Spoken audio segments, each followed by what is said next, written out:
इस वक्त प्रेस को संबोधित कर रहे हैं, जरा सुन लेते हैं। 600 करोड़ रुपए की लागत से 800 मेगावाट की कोयला आधारित ताप विद्युत परियोजना और राजस्थान में 6000 करोड़ रुपए की लागत से 1500 मेगावाट क्षमता की सौर परियोजना स्थापित की जाएगी। RVNL की शेयर होल्डिंग के लिए अंश पूंजी की व्यवस्था RVNL के सोलर पार्क की परिसंपत्तियों का उपयोग करके ही की जाएगी। मैं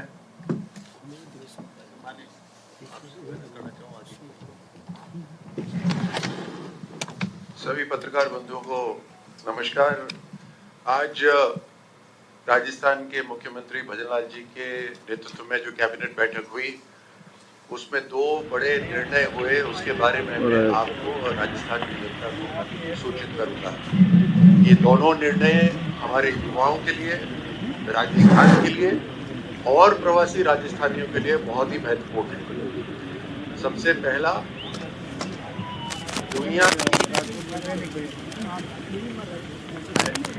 और जिस टेक्नोलॉजी बढ़ रही है, मल्टीनेशनल कंपनीज बनती जा रही है, तो राजस्थान की जो ज्योग्राफिक भौगोलिक लोकेशन है, राजस्थान के अंदर जिस तरह से जमीन की कीमत बाकी राज्यों से कम है, राजस्थान में युवा शिक्षित भी है, मेहनती भी हैं और टेक्नोलॉजी से युक्त भी हैं, उनको आगे बढ़ाने के लिए और राजस्थान में एक शानदार आर्थिक माहौल बनाने के लिए Rajasthan global capacity centre policy 2025 को आज अनुमोदन कर दिया गया है।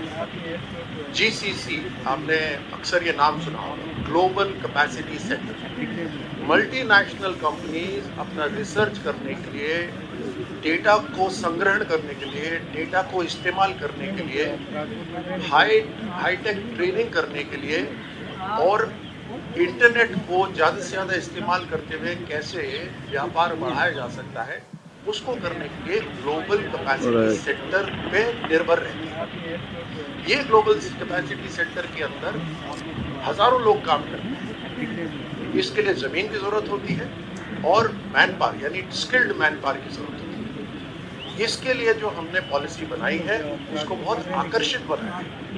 उसमें अनेकों इनको लाभ मिलेंगे, जैसे कैपिटल सब्सिडी मिलेगा, जमीन के ऊपर जो एक्साइज ड्यूटी स्टैंप ड्यूटी लगती है उसके ऊपर सब्सिडी मिलेगा, बिजली की जो खपत होती है, बड़े बड़े कंप्यूटर लगते हैं उसके ऊपर बड़ी मात्रा में सब्सिडी मिलेगी, लैंड कन्वर्जन करने के लिए सब्सिडी मिलेगी और 2000 से ज्यादा जो हमारे युवाओं को रोजगार देगा उनको एक खास तौर से अलग सब्सिडी दी जाएगी। इस तरह से देश के अंदर प्रधानमंत्री मोदी जी का जो विजन है उस दिशा में चलते हुए कि 2047 तक विकसित राष्ट्र बने और हमारे नौजवानों को काम करने के लिए सबको कोई ना कोई स्थान मिले, 2030 तक हम 200 GCC global capacity centre Rajasthan में बनाने का लक्ष्य लेकर, जिसमें तकरीबन 1.5 लाख रोजगार सृजित होंगे और भारत के अंदर जो GCC का $100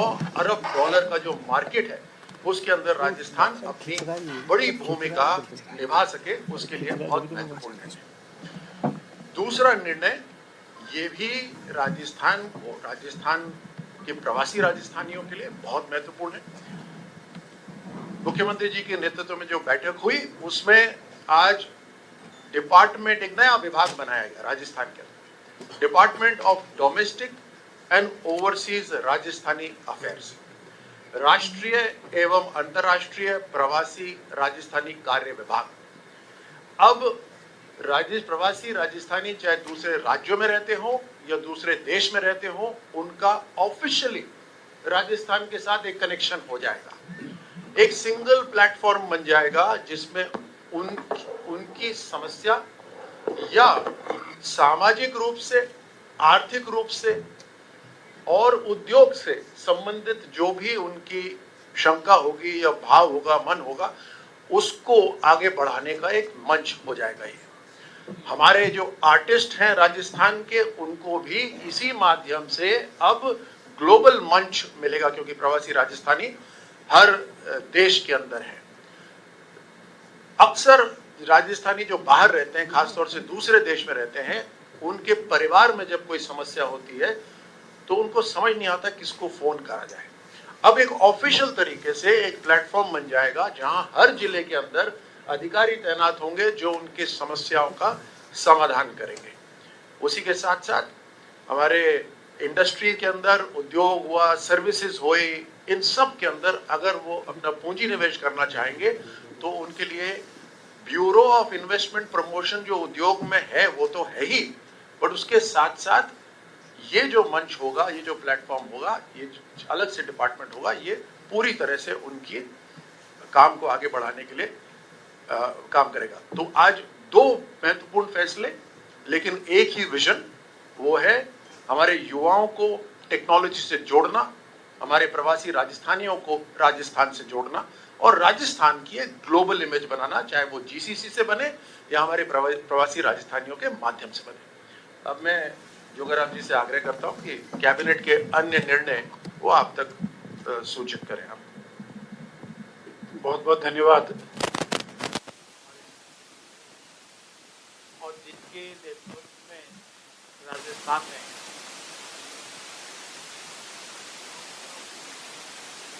खेल के क्षेत्र में अचीवमेंट प्राप्त किया है, ऐसे ही हमारे डिप्टी सीएम साहब आदरणीय प्रेम सिंह जी बैरवा साहब ने भी आपके समक्ष रखा।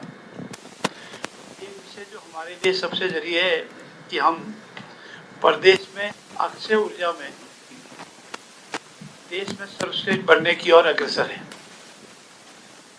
और इसमें सबसे उपयुक्त वातावरण, स्थान और परिस्थिति हमारे पास उपलब्ध है वो राजस्थान में सौर ऊर्जा में।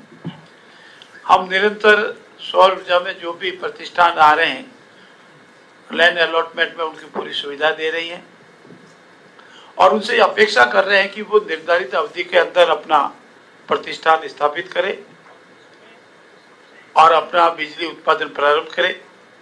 और इसके लिए आज दो कंपनियों को, एक तो कणीसर है पूगल तहसील में, उसमें 161.45 हेक्टेयर भूमि और एक रावतबाटा की तहसील में खरनाई गांव है, उसमें 356.25 हेक्टेयर भूमि के आवंटन की परमिशन दी है जो हमारी शर्तों पर है।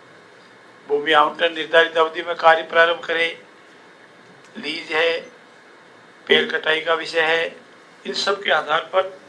और एक हमारा बिजली उत्पादन जो हो रहा है उसका पावर ग्रिड स्टेशन बनना भी जरूरी है, अन्यथा हमारे पास उसको कैपेसिटी कैसे होगी। और उसके लिए बाड़मेर में ट्रांसमिशन लिमिटेड को 356 केवी सब स्टेशन की स्थापना के लिए बाड़मेर जिले में खोकर एक ग्राम है, खोकर ग्राम में 70 हेक्टेयर भूमि ये पावर ग्रिड सब स्टेशन बनाने के लिए अलॉटमेंट की स्वीकृति आज हमारी कैबिनेट ने दी है। इन निर्णयों से सौर ऊर्जा उत्पादन में क्षमता में वृद्धि होगी, राज्य में अक्षय ऊर्जा के उत्पादित विद्युत ट्रांसमिशन का नेटवर्क विकसित होगा और साथ ही साथ आम जन को सुगम बिजली उत्पादित की जाए, किसानों को दिन में बिजली दी जाए, उद्योगों को आवश्यकता अनुसार बिजली दी जाए, डोमेस्टिक जितनी बिजली की आवश्यकता है निरंतर बिना व्यवधान के 24 घंटे मिले, इस ओर राजस्थान आगे बढ़ रहा है। मैं धन्यवाद दूंगा यशस्वी मुख्यमंत्री जी को कि उन्होंने जिस मिशन को हाथ में लिया था उसको हम ठेठ अंतिम चरण तक ले आए हैं। आप सबका भी बहुत बहुत धन्यवाद है। आप सब इस प्रेस वार्ता में पधारे उसके लिए आपका बहुत बहुत धन्यवाद। और हम सब बंधुओं का कोई प्रश्न हो, हम सब आज 2 अमावस्या, आदि कल हुई आदि आप हुई, इसके लिए भी आपको बहुत बहुत बधाई। आने वाली सर्दी है धीरे धीरे बंद होकर के जयपुर से होती हुई राजस्थान में फैल रही है, उसके लिए भी आपका धन्यवाद।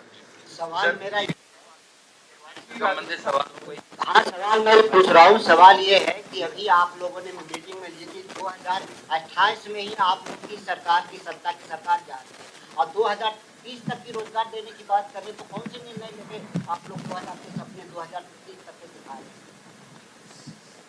ये तो बड़ी सूझबूझ वाली बात है कि हम आगे तक सोच के आगे चलें। ये तो आकलन है, मुझे लगता है कि इससे ज्यादा इस पर बोलने की जरूरत नहीं है। सर, राजस्थानी फाउंडेशन भी क्या नए विभाग के तहत काम करेगा या अलग से करता रहेगा राजस्थान फाउंडेशन? राजस्थान फाउंडेशन के नीचे अभी जो राजस्थानी विभाग है वो काम करेगा और अभी इसका निर्णय हो जाए।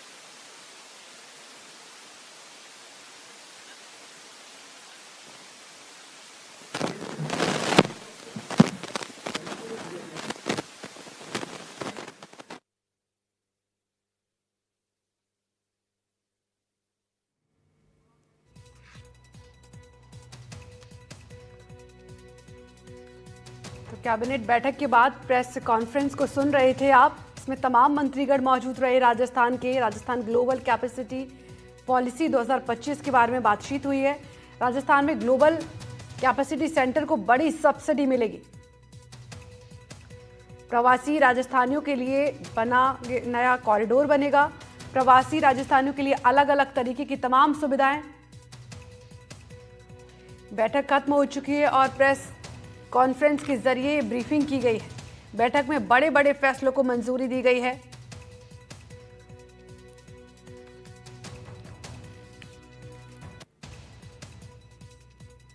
Deputy CM Premchand Bairwa PC में मौजूद रहे। बैठक में कई बड़े फैसलों को मंजूरी दी गई है। राज्य, विदेशी और घरेलू कंपनी को एक ही मंच पर निवेश किया गया है।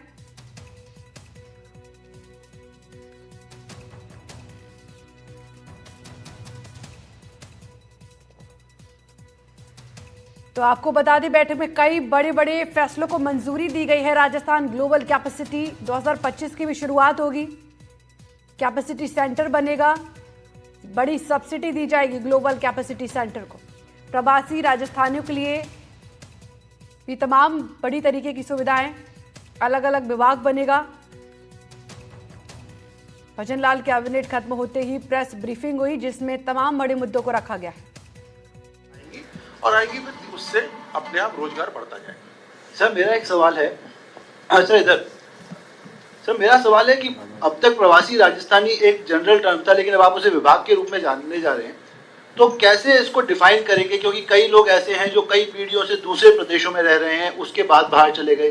कई दूसरे प्रदेशों के लोग राजस्थान आके कई पीढ़ियों से रह रहे हैं और उसके बाद वो यहाँ से चले जाएंगे। तो प्रवासी राजस्थानी की डेफिनेशन क्या होगी? बड़ा इंटरेस्टिंग सवाल है और ऐसा नहीं है कि ये पहली बार हो रहा है। प्रवासी राजस्थानी फाउंडेशन तो कई वर्षों से काम कर रही है, लेकिन उसके अंदर अधिकारी बहुत कम है और अगर देखा जाए तो जिम्मेदारी बहुत ज्यादा है। इसीलिए अब इसके अंदर अधिकारी बढ़ा दिए जाएंगे। अब परिभाषित तो बेसिकली है जो वाकई में बाहर रह रहा है, तो जो कम से कम तय है बाहर रह रहे उनकी तो सेवा शुरू कर दें। जिनके ऊपर विवाद होगा वो अपन दोनों अलग से बैठ के और चर्चा कर लेंगे। धन्यवाद सभी का। जलपान के लिए सभी जलपान के लिए। तो प्रवासी राजस्थानियों के लिए नया कॉरिडोर बनेगा और उसी के साथ प्रवासी राजस्थानियों के लिए अलग अलग विभाग बनाए जाने की बात कही गई है पीसी में। भजनलाल कैबिनेट भी खत्म हो चुकी है। उसके बाद प्रेस ब्रीफिंग की गई। कैबिनेट में तमाम बड़े फैसले किए गए हैं। कई बड़े फैसलों को मंजूरी दी गई है।